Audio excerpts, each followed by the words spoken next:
മുസ്ലിം ലീഗിനെ മുൻനിർത്തിക്കൊണ്ട് വെള്ളാപ്പള്ളി നടേശനെ പോലെ ഒരു മനുഷ്യൻ വന്ന് തീവ്ര വംശീയതയും വർഗീയതയും വിളിച്ചു പറഞ്ഞപ്പോൾ അതിനെതിരെ പൊസിഷൻ എടുത്ത ഒരേ ഒരാൾ ആരാണ്? V D സതീശനാണ്.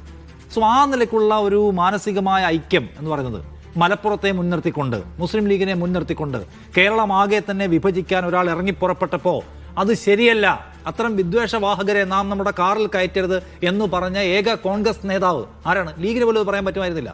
ലീഗ് പറഞ്ഞാൽ അത് വേറെ വഴിക്ക് പോകും. അത് പറയാൻ ധൈര്യപ്പെട്ട ഒരേ ഒരു നേതാവ് വി ഡി സതീശനാണ്.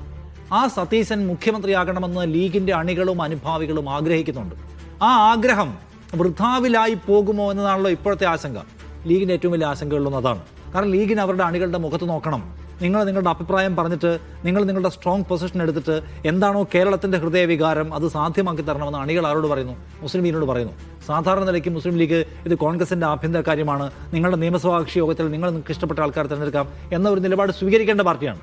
ഇവിടെ പക്ഷേ ഞാൻ വിചാരിക്കുന്നത് ലീഗ് അങ്ങനെ ഒരു നിലപാട് സ്വീകരിക്കുന്നത് ലീഗിനെയും ലീഗിൻ്റെ കോൺസ്റ്റിറ്റ്യുവൻസീസ് നിൽക്കുന്ന പ്രദേശത്തെയും മുൻനിർത്തിക്കൊണ്ട് വിഭജനത്തിന് ശ്രമിച്ചപ്പോൾ അതിനെതിരായി നിലകൊണ്ട, നിലപാടുകൾ കൊണ്ട് വർത്തമാനം പറഞ്ഞ ഒരാൾ അവസാന ഘട്ടത്തിൽ അവഗണിക്കപ്പെടുന്നു, പാതിയിൽ വീഴ്ത്തുന്നു അയാളെ എന്നൊരു ഫീലുണ്ട്. ആ ഫീൽ നമുക്ക് പുറത്തിറങ്ങി സഞ്ചരിക്കുമ്പോൾ, ജനങ്ങളോട് സംസാരിക്കുമ്പോൾ എല്ലായിടത്തും കാണാൻ പറ്റും. അത് ലീഗുകാരും അനുഭവിക്കുന്നുണ്ട്. അതുകൊണ്ട് ലീഗിന് ഒരു അഴകുഴമ്പൻ സമീപനം ഈ വിഷയത്തിൽ എടുക്കാൻ പറ്റില്ല. ഇതിൻ്റെ പൊസിഷൻ എടുത്തേ പറ്റൂ. ആ പൊസിഷൻ എടുത്തിട്ട് അവർ നോക്കുമ്പോൾ അവിടെ ആകെപ്പാടെ സംഘർഷാവസ്ഥയാണ്. അതിലുള്ള വേദനയും അല്ലെങ്കിൽ രോഷവും നിരാശയും അമർഷവും ഒക്കെയാണ് ഇപ്പോൾ ലീഗ് പ്രകടിപ്പിക്കുന്നതെന്ന് എനിക്ക് തോന്നുന്നു.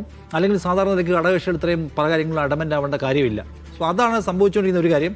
അത് കോൺഗ്രസ് ഹൈക്കമാൻഡിന് എടുക്കാൻ എന്തുമാത്രം കഴിയുമെന്നറിയില്ല. പലതരത്തിലുള്ള നേരത്തെ പറഞ്ഞ പലതരത്തിലുള്ള ക്രൈറ്റീരിയകളുടെ സങ്കീർണാവസ്ഥയിൽ കുടുങ്ങി കിടക്കണം അതിൻ്റെ ദേശീയ നേതൃത്വം. അതുകൊണ്ട് തീരുമാനം എന്തായാലും ലീഗ് അനുഭവിക്കുന്ന ഒരു ധർമ്മസങ്കടവും പ്രതിസന്ധിയും ഇതാണെന്നാണ് ഞാൻ മനസ്സിലാക്കുന്നത്.